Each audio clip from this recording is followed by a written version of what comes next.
There were pharaohs who ruled Egypt, built pyramids, and commanded vast armies. But these pharaohs weren't Egyptian. They were black African kings from a civilization that Egypt desperately tried to erase from history. They conquered the most powerful empire on earth, ruled it for nearly a century, and built more pyramids than Egypt ever did. Yet for over 2,000 years, their story was deliberately hidden, their monuments ignored, and their achievements erased from the history books. This isn't a myth. This is the true story of the Kingdom of Kush, the African superpower that came before Egypt, conquered it, and then vanished so completely that even today, most people have never heard their name. But here's what they don't want you to know. The evidence was always there, buried in the sands of Sudan, waiting to challenge everything we've been taught about African civilization, ancient power, and who really built the world's first great empires. And by the end of this story, you'll understand why this history was hidden, and why its rediscovery changes everything we thought we knew about the ancient world. Our story begins in a place that most ancient civilizations feared to enter. 2,500 years before the Common Era, while the Great Pyramids of Giza were still being constructed, a kingdom was rising in the land south of Egypt. The Greeks would later call this place Nubia. The Egyptians called it Kush. Today, we know it as Sudan. But back then, it was something the ancient world had never seen before, an African kingdom that would challenge Egypt itself for supremacy over the Nile. Picture this. The Nile River, flowing north from the heart of Africa, was the lifeline of civilization. But unlike the smooth, navigable waters that flowed through Egypt, the southern Nile was different. Here, the river crashed through 6 massive cataracts, waterfalls and rapids that made travel nearly impossible. These cataracts were more than geographical features. They were nature's fortress walls, protecting the kingdoms of Kush from northern invaders and creating a natural boundary that even Egypt's mighty armies struggled to cross.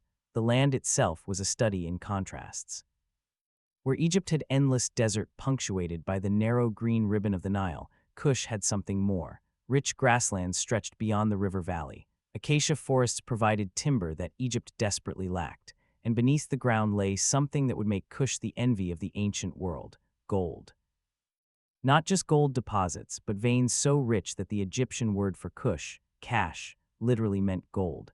Contemporary Egyptian texts describe Kushite gold mines as producing more precious metal than all of Egypt's sources combined. But here's what made Kush different from every other civilization in Egypt's sphere. They weren't trying to be Egyptian. While other cultures absorbed into Egypt's cultural dominance, adopting their gods, their writing, their customs, Kush maintained its own identity. They had their own gods, their own artistic styles, their own ways of organizing society. When Egyptian merchants traveled south to trade for gold, ivory, ebony, and incense, they weren't dealing with primitive tribes. They were negotiating with sophisticated kingdoms that had their own palace complexes, their own administrative systems, their own power structures.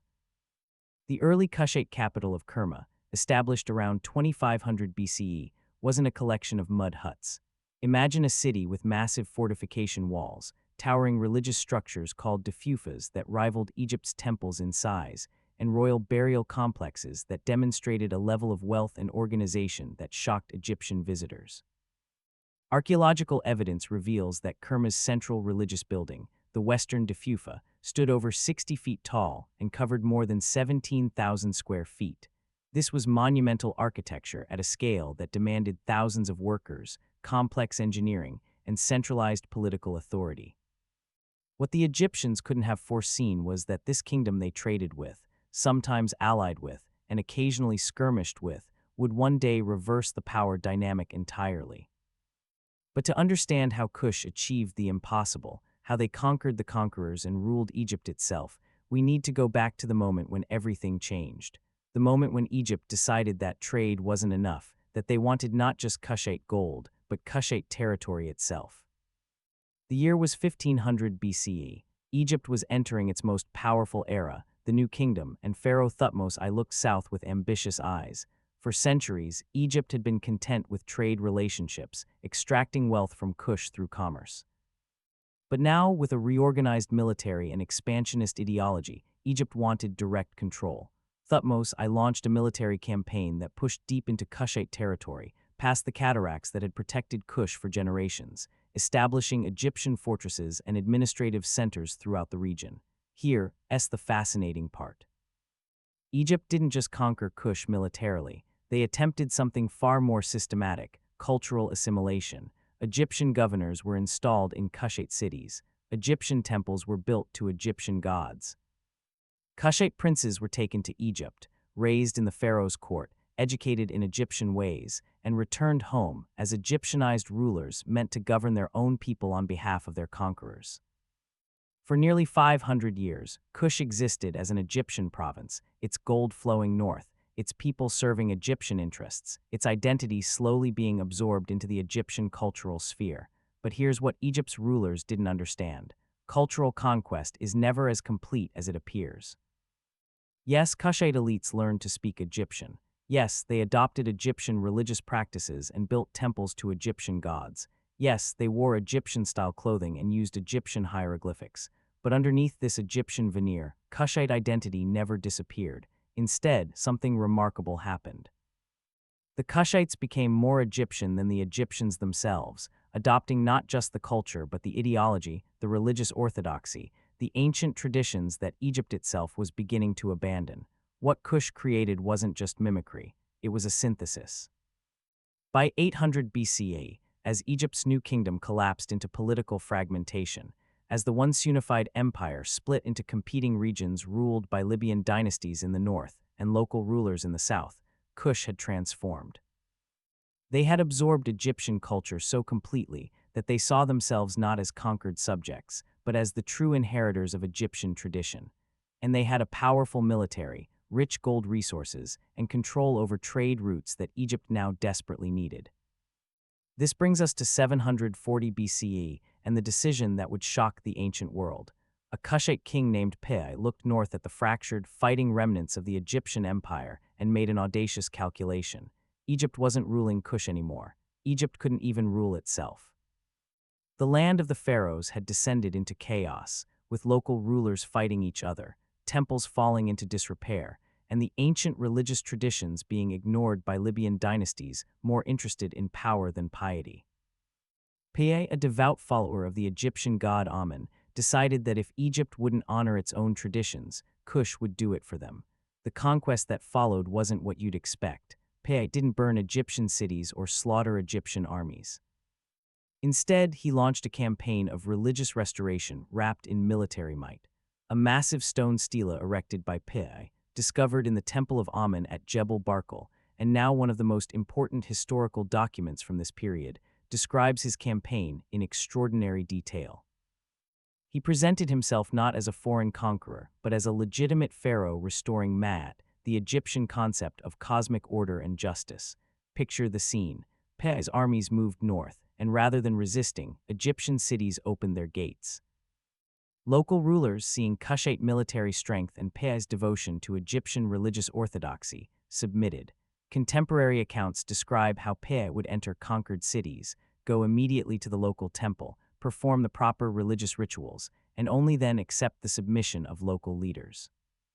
When he reached Memphis, Egypt's ancient capital, he didn't storm the walls. He performed a ritual purification, entered the temple of Ptah, and the city surrendered. But here's the fascinating part. When Piye finally controlled all of Egypt, from the Mediterranean to the cataracts of Nubia, he did something that baffled later historians. He went home. After establishing his authority, accepting the submission of local rulers, and being crowned with full pharaonic titles, Piye returned to Kush. He didn't move his capital to Egypt. He didn't stay to rule directly. He had proven his point, that Kush was not just Egypt's equal, but its righteous superior. The dynasty that Piye founded, Egypt's 25th dynasty, would rule for nearly a century. His successors, Shabaka, Shebitku, Taharqa, and Tanutemun, didn't just maintain control. They initiated a cultural renaissance. They restored ancient temples that had fallen into disrepair. They reinvigorated artistic traditions that had declined during Egypt's period of fragmentation. They commissioned some of the finest sculpture and architecture of the entire pharaonic period. What Piye's dynasty created wasn't just political control, it was cultural legitimacy. And here's what made their rule truly remarkable: they ruled two distinct kingdoms simultaneously. In Egypt, they were pharaohs, wearing the double crown, building in the Egyptian style, maintaining Egyptian administrative systems. But in Kush, they were African kings, maintaining Kushite traditions, speaking Kushite languages, and building monuments that blended Egyptian and uniquely Kushite elements. They didn't choose between identities, they embodied both.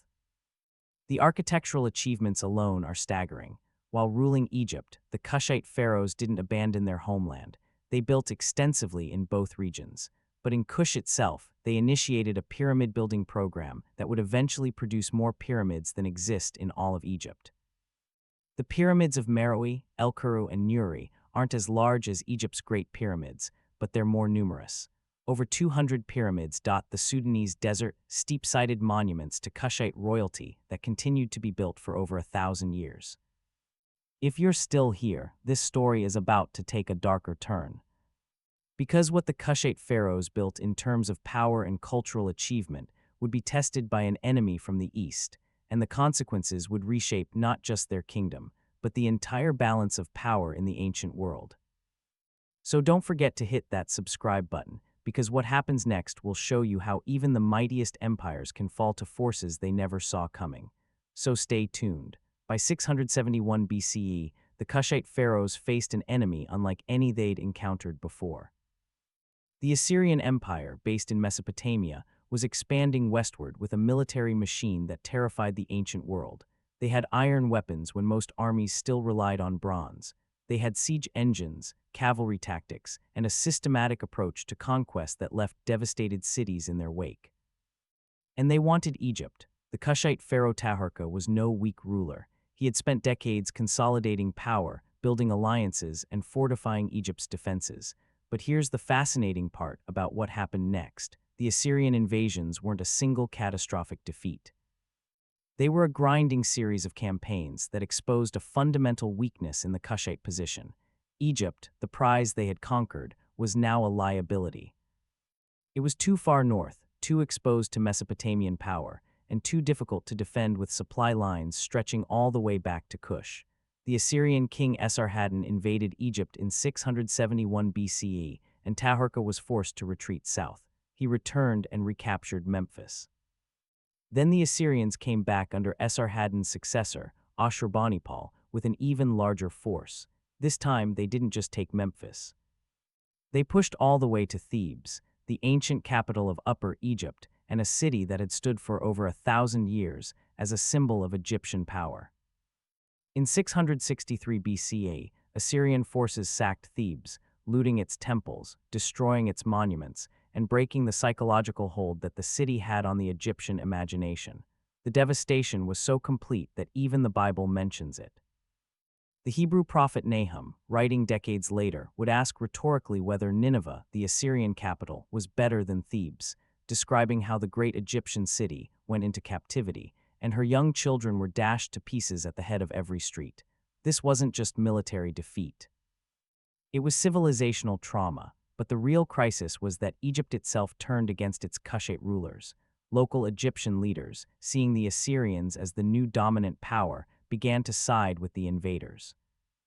The Kushite pharaohs, who had ruled as legitimate successors to ancient Egyptian tradition, found themselves increasingly viewed as foreign occupiers. The very cultural synthesis they had created, the blending of Kushite and Egyptian identity, now worked against them. They were African kings ruling a Mediterranean-facing empire, and Egypt's elites decided that collaboration with Assyrian power was preferable to loyalty to African rulers. Tutankhamun, the last Kushite pharaoh to rule Egypt, made one final attempt to reclaim control, marching north and briefly capturing Memphis one more time. But it was hopeless. The Assyrians returned, and this time, Tutankhamun retreated south permanently. The 25th dynasty was over. Egypt would be ruled by Assyrian-backed local dynasties, and Kush would return to being a kingdom south of the cataracts. The great experiment of African rule over Egypt had lasted less than a century. Here's where the story becomes almost mythological in its transformation. Most kingdoms, having lost their greatest conquest, having been driven back to their original territory, would have declined into irrelevance. Kush did the opposite. Retreating south from Egypt wasn't an ending, it was a rebirth. The Kushite rulers moved their capital from Napata, which was dangerously close to the Egyptian border, deeper into Africa to a city called Meroe, and here something extraordinary happened. Free from the need to maintain Egyptian legitimacy, free from the burden of defending far-flung northern territories, Kush transformed into something the ancient world had never seen, an African technological and economic powerhouse operating on its own terms. Let me explain why this matters. Meroe wasn't just a political capital. It was an industrial center. The landscape around the city was dotted with slag heaps, the waste products of iron smelting. Archaeological surveys have identified massive deposits of iron slag, suggesting that Meroe was producing iron on an industrial scale. While Egypt still primarily used bronze and imported iron at great expense, Kush was making it, working it, and trading it throughout the region. The technology itself wasn't unique. Iron smelting had spread from the Near East, but here's what made Meroe different: scale and specialization. This wasn't small-scale smithing for local use. This was mass production. Meroe became known throughout the ancient world as a source of high-quality iron goods. They had the perfect combination of resources: iron ore deposits, hardwood forests for fuel, and trade routes connecting them to markets in Egypt, Arabia, India, and sub-Saharan Africa. But Meroe's transformation went beyond metallurgy. The city became a cultural innovator in ways that Egypt never permitted when Kush was trying to maintain Egyptian legitimacy. They developed their own writing system, Meroitic script, which appeared around 300 BCE. It used symbols derived from Egyptian hieroglyphics, but represented a completely different language, the native Kushite tongue. Thousands of texts in Meroitic script have been found, inscribed on monuments, written on pottery, carved into temple walls. Here's the frustrating part. We can read the script, we know what sounds the symbols represent, but we can't fully understand the language. It's like having the alphabet but not knowing what the words mean. Partial translations have been achieved by comparing Meroitic texts with Egyptian ones, especially royal names and titles, but full comprehension eludes us. Every Meroitic inscription is a tantalizing mystery, a voice from the past that we can see but not quite hear. What we do know from archaeological evidence is that Meroe became wealthy beyond anything its rulers had achieved, even when they controlled Egypt. Trade networks stretched across the ancient world. Meroitic pottery has been found in Roman Egypt. Indian goods appear in Meroitic tombs. Arabian incense and Mediterranean luxury items fill royal burial complexes. The kingdom had positioned itself at the crossroads of multiple trade networks: the Nile route north to Egypt and the Mediterranean, the Red Sea route east to Arabia and India, and routes south and west into the African interior. And here's what makes Meroitic civilization truly remarkable in the context of ancient history. Women held power in ways that shocked Roman observers centuries later. Kush had a tradition of female rulers called Kandakes, a title that combined political authority with religious significance. These weren't consort queens ruling in the name of young sons. These were sovereign rulers in their own right, depicted in art as warrior queens, shown smiting enemies just as male pharaohs were in Egyptian iconography. The most famous of these Kandakes, Queen Ammonirnas, would demonstrate just how formidable Kushite military power remained, even in the face of the greatest empire the ancient world had ever seen. The year was 25 BCE, and Rome, having conquered Egypt decades earlier, now shared a border with Kush. And Rome made the mistake that the Assyrians, the Persians, and countless others had made before them. They underestimated African power.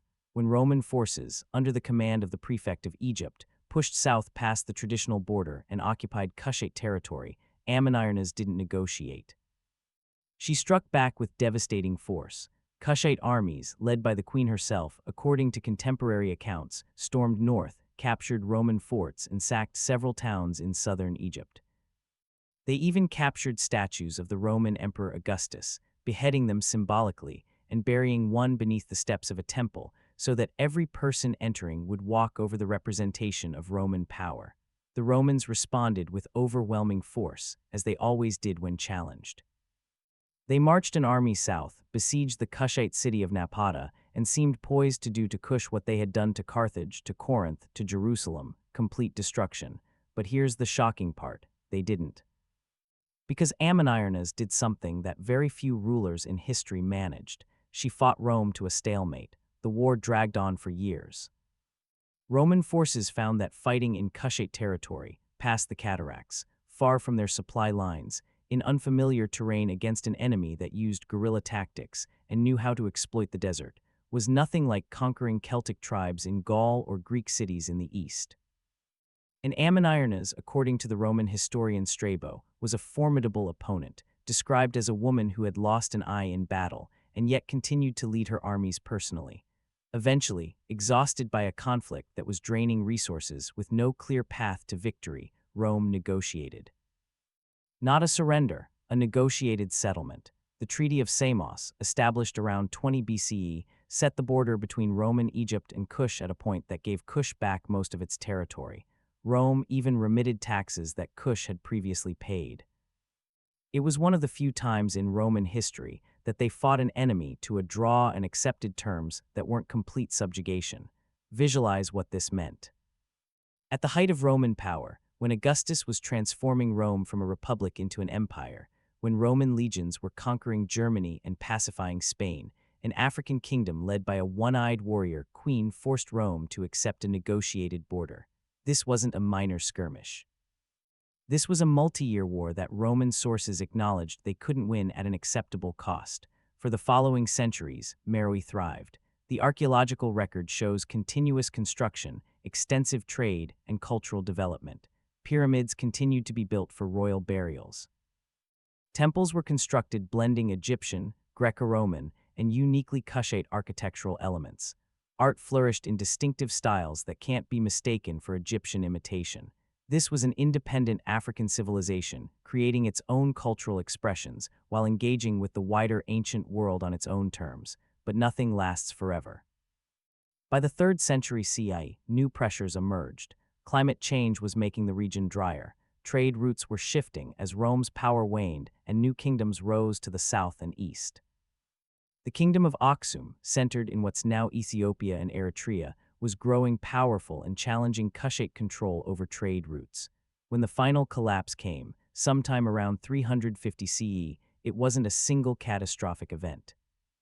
It was a gradual fading as Meroe's economic foundations eroded, as the population dispersed, as the complex administrative systems that held the kingdom together couldn't be maintained. The last pyramid was built. The last inscription in Meroitic script was carved, and slowly, the great cities were abandoned to the desert. What happened next would shock you even more than Kush's fall, because this wasn't just a forgotten kingdom. This was an actively erased civilization. For over 1,500 years, the Kingdom of Kush was essentially erased from human memory. The pyramids still stood in the Sudanese desert, over 200 of them, more than exist in Egypt. The temples still bore inscriptions. The slag heaps of Meroe's iron industry still marked the landscape, but the world forgot. Egypt's later historians, writing during Ptolemaic and Roman periods, either ignored Kushite rule entirely or portrayed it as a brief period of foreign chaos. The biblical texts that mentioned Kush used euphemisms and indirect references. Arab scholars who documented Egyptian history treated the 25th dynasty as an embarrassment to be passed over quickly. But here's the sinister part that most histories don't tell you. This wasn't accidental amnesia.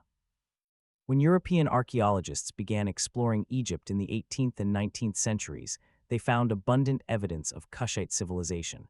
They discovered the pyramids of Nubia. They found temples bearing the names of Kushite pharaohs. They uncovered monuments showing black African kings wearing the double crown of Egypt. And they systematically marginalized, dismissed, or explained away these findings. This was the era when racial pseudoscience was at its height, when European colonial powers were justifying the subjugation of African peoples by claiming civilizational inferiority. The existence of an advanced African civilization that had conquered Egypt, built extensively, developed its own writing system, and held its own against Rome contradicted every racist assumption that underpinned colonial ideology, so it was ignored. Early Egyptologists focused their attention almost exclusively on Egypt proper. The Sudan, where Kushite civilization had centered after retreating from Egypt, was barely explored. When Kushite artifacts were found in Egypt, they were often described as foreign intrusions or periods of decline. The fact that the 25th dynasty had actually been a period of artistic renaissance, that Kushite pharaohs had built more extensively than some native Egyptian dynasties was downplayed or omitted entirely. The Italian doctor and adventurer Giuseppe Ferlani, who explored Sudanese pyramids in the 1830s, was looking for treasure, not historical understanding. He actually demolished several pyramids at Meroe, using explosives to search for burial goods, destroying irreplaceable historical monuments in the process. The treasures he found, spectacular gold jewelry and artifacts, were sold to European museums where they were displayed as curiosities with minimal context about the civilization that had created them. This wasn't just one man's vandalism, it was systematic erasure through neglect. While Egyptian archaeology became a prestige field, attracting the best scholars and substantial funding, Sudanese archaeology was left to a handful of researchers working with minimal resources.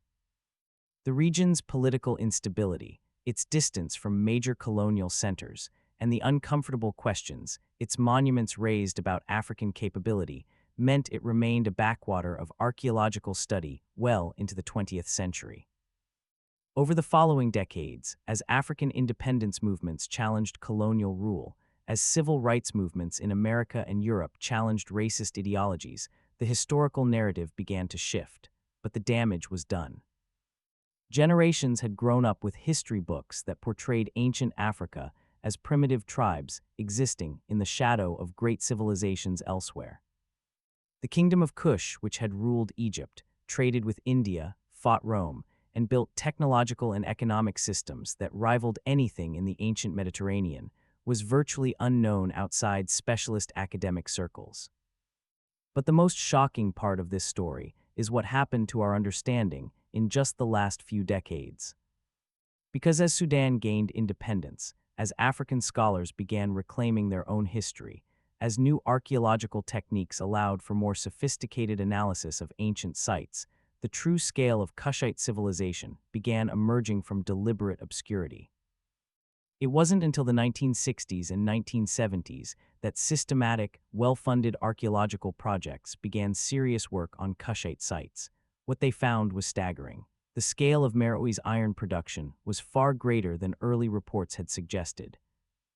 The sophistication of Kushite architecture, often dismissed as crude imitation of Egyptian styles, showed remarkable innovation and distinctive aesthetic choices. The extent of Kushite trade networks, revealed through pottery analysis and imported goods in tombs, demonstrated economic integration with civilizations from sub-Saharan Africa to the Mediterranean to the Indian Ocean. DNA analysis of mummies from Kushite royal tombs has revealed interesting patterns. These were clearly sub-Saharan African populations, genetically distinct from contemporary Egyptian populations, putting to rest any remaining arguments that Kushite pharaohs were somehow not genuinely African. The artistic representations showing them with distinctly African features weren't stylized or metaphorical. They were accurate depictions.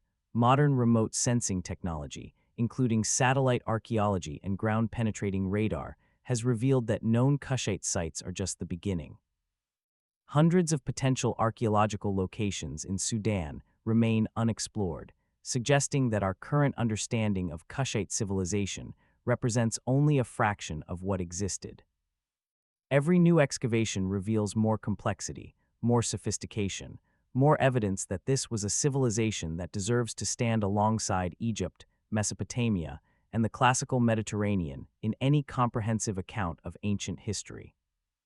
Today, as we recover and learn from these discoveries, we're not just filling in gaps in the historical record. We're confronting uncomfortable questions about why these gaps existed in the first place. Why was a civilization that built over 200 pyramids, ruled Egypt for a century, developed its own writing system, and fought Rome to a negotiated peace so thoroughly erased from popular historical consciousness? Why do most history curricula still give Kush, if it's mentioned at all, a fraction of the attention devoted to Greece, Rome, or Egypt? The answers force us to examine how history has been written, who has had the power to write it, and whose stories have been deemed worthy of preservation and teaching. Kush's story forces us to confront the uncomfortable reality that historical erasure isn't just about the loss of ancient texts or the destruction of monuments. It's about active choices made by later societies about which pasts to remember and which to forget. Kush's legacy endures in every archaeological discovery that forces a revision of oversimplified narratives about African history. It endures in the modern nation of Sudan, where the pyramids of Meroe are finally receiving the recognition and protection they deserve as UNESCO World Heritage Sites. It endures in scholarship that increasingly recognizes African agency and achievement in the ancient world, rather than treating Africa as a passive recipient of influence from elsewhere. The Kingdom of Kush reminds us that greatness can emerge anywhere, that sophisticated civilization isn't the exclusive product of any one region or people, and that even the most magnificent achievements can be lost if we don't work actively to preserve, study, and teach them. Every civilization that has ever existed eventually fell, but not all of them were erased from memory. Kush was, and understanding why tells us as much about the last 2 centuries of historical scholarship as it does about the ancient world itself. If this story opened your eyes to how much African history has been systematically ignored and undervalued, hit that like button and subscribe for more deep dives into the civilizations that mainstream education overlooks. Let me know in the comments what other African kingdoms you think deserve to have their stories told, because the truth is, Kush isn't the exception. It's one example among many of sophisticated African civilizations that thrived for centuries and then were written out of history by later generations who found their existence inconvenient. The truth is always more incredible than fiction. You just have to know where to look for it. And sometimes, you have to be willing to question why certain truths were hidden in the first place.